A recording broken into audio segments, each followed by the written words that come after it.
ओम सभी को सादर नमस्ते। जब भी हमें ऐसा लगने लगे कि हम किसी पर उपकार कर रहे हैं, किसी पर एहसान कर रहे हैं और उस बात का फिर हमें घमंड भी सताने लगे कि मैंने तेरे लिए ऐसा किया, मैंने अपने लिए कुछ भी नहीं किया है, मैंने तो पूरा जीवन तेरे लिए अर्पण कर दिया, मैंने तो तुझे ही अपना सब कुछ समर्पित कर दिया, मैं तो अपने लिए जिया ही नहीं, मैं तो संतान के लिए जिया, मैं तो देश के लिए जिया, मैं तो समाज के लिए जिया, मैं तो भगवान के लिए जिया। कोई कुछ भी कह सकता है, लेकिन सत्य यह है कि हम किसी का उपकार कभी चाहकर भी नहीं कर सकते। सामान्य दृष्टि में लोक भाषा में यह कह दिया जाता है कि वह बहुत परोपकारी व्यक्ति है, हमें परोपकार करना चाहिए, तो वो एक दूसरे की सहायता की दृष्टि से, एक सामाजिक दृष्टि से है, वह गलत नहीं है। किंतु वास्तव में हम आंतरिक दृष्टि से देखेंगे, अंतर्मुखी होकर के देखेंगे, तो हम किसी का परोपकार करते ही नहीं है और चाहकर भी नहीं कर सकते। यदि आप पुण्य भी करते हैं, आप किसी को जल पिला देते हैं, किसी प्यासे को, तो आपने उसे जल पिलाया तो उपकार नहीं किया, क्योंकि उसका पुण्य आपके कर्माशय में आ गया है और उसका फल आपको मिलेगा। यदि आप निष्काम कर्म करते हैं तब भी आत्मा का ही कल्याण होना है, क्योंकि निष्काम कर्म बंधन से मुक्ति को दिलाने वाला है। तो आप मुक्त हो जाएंगे तो इसमें भी आपकी आत्मा का कल्याण है, यानी कि आपका कल्याण है। तो आप निष्काम कर्म करके भी उपकार नहीं कर रहे, और सकाम करेंगे तो उसमें तो उपकार है ही कहाँ। गलत करते हो तो पाप मिलेगा, पाप का फल दुख के रूप में मिलेगा, सही करते हो तो पुण्य मिलेगा, लौट करके आप तक ही आना है। हम जो कहते हैं ना, संतान को कहते हैं कि हमने तुम्हें जन्म दिया, तो ठीक है वो सामान्य दृष्टि से, किंतु वास्तव में कोई एहसान नहीं किया। हमने बच्चे को जन्म दिया किस लिए दिया? प्रायः तो ऐसा होता है कि आजकल जैसी स्थिति है तो बच्चों को जन्म दिया नहीं जाता, बच्चे जन्म ले लेते हैं जबरदस्ती, हमें पता ही नहीं चलता, बच्चे हो जाते हैं। अधिकांश ऐसा होता है। कुछ लोग चाह करके जन्म देते हैं। दोनों में स्थिति यही है कि दोनों सुख की प्राप्ति के लिए कुछ कर रहे हैं और कुछ कर रहे थे, इसीलिए बच्चे आ गए। तो वास्तव में हम चाहते हैं कि हमारा कोई उत्तराधिकारी हो। तो वे जो बच्चे आपने पाले पोसे किसके लिए? कि आपके बुढ़ापे में आपका सहारा बनेंगे। तो किसको सुख मिलेगा? आपको मिलेगा। तो आपने बच्चों के लिए बच्चे नहीं किए हैं। और यह बात थोड़ी विचित्र लगेगी, किंतु आप दर्शन उपनिषद पढ़ेंगे तो आपको उसमें स्पष्ट रूप से देखने को मिलेगा।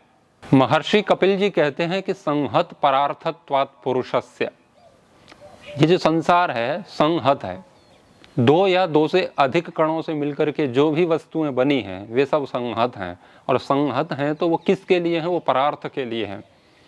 परार्थ दूसरे के प्रयोजन के लिए हैं। दूसरे का किसका प्रयोजन? पुरुषस्य, आत्मा के प्रयोजन के लिए है।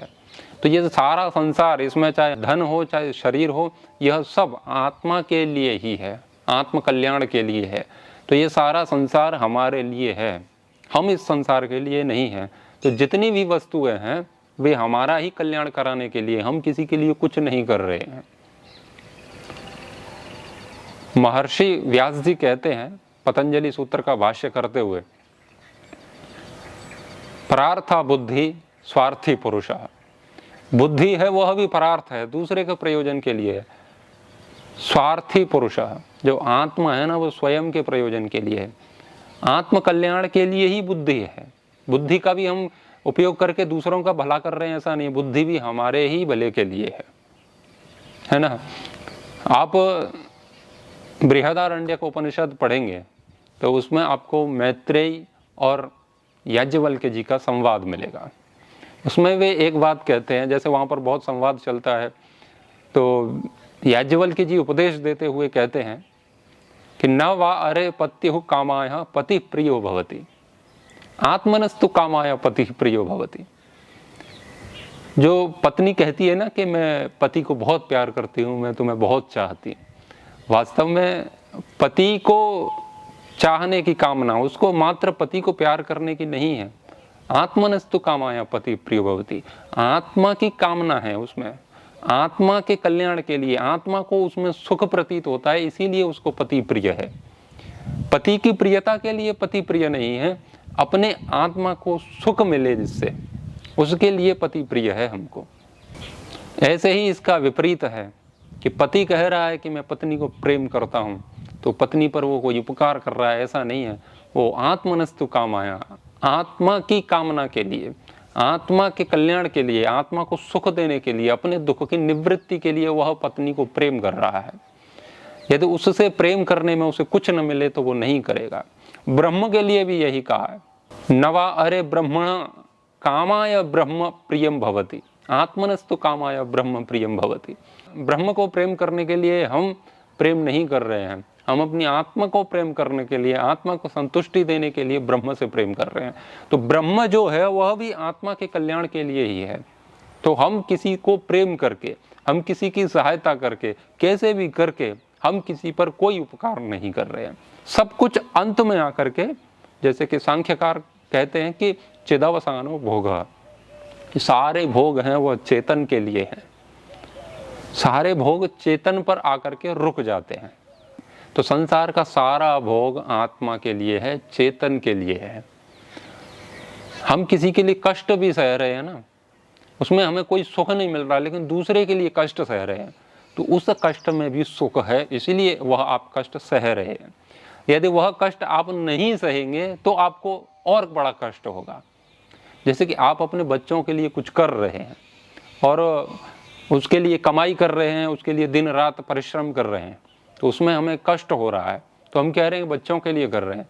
यदि आप वह नहीं करेंगे तो आपको अधिक कष्ट होगा, इसीलिए उस कष्ट से बचने के लिए आप उस थोड़े से कष्ट को उठा रहे हैं। तो हम किसी के लिए कुछ अर्पण कर रहे हैं, समर्पित कर रहे हैं, और उसके बदले में हम सांसारिक वस्तु कुछ भी नहीं चाहते, हम सम्मान भी नहीं चाहते। सामान्य स्तर पर तो हम कुछ करते हैं तो उससे सम्मान मिल जाता है, हमें धन न मिले तो कोई बात नहीं, तो सम्मान से भी सुख मिलता है।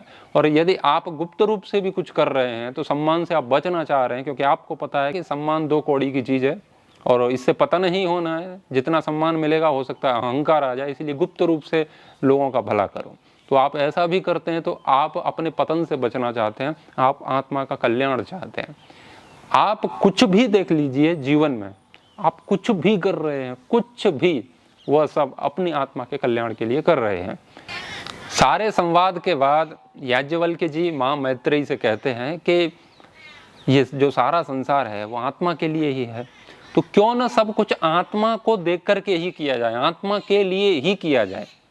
तो जब आत्मा को ही जानना है तो आत्मा को ही जानने के प्रयास क्यों न किए जाएं।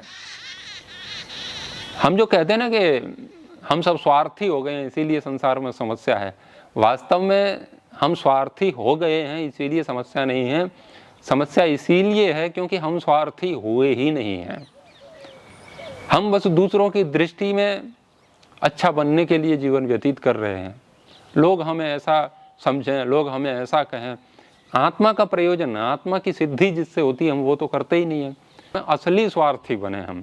और ये जब भी अहंकार सताने लगे कि हम किसी पर उपकार कर रहे हैं, एहसान कर रहे हैं, तो हम कुछ नहीं कर रहे, हम आत्म संतुष्टि के लिए ही सब कुछ कर रहे हैं। जिस कार्य में हम असंतुष्ट होकर के भी लगे हुए हैं तो उस असंतुष्टि में भी हमें करने के बाद कुछ संतुष्टि मिल रही है, इसीलिए वह कर रहे हैं। यदि वो न करेंगे तो उसमें और असंतुष्टि होगी।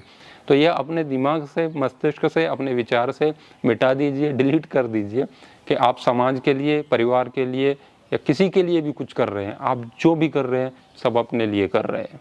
धन्यवाद। ओम।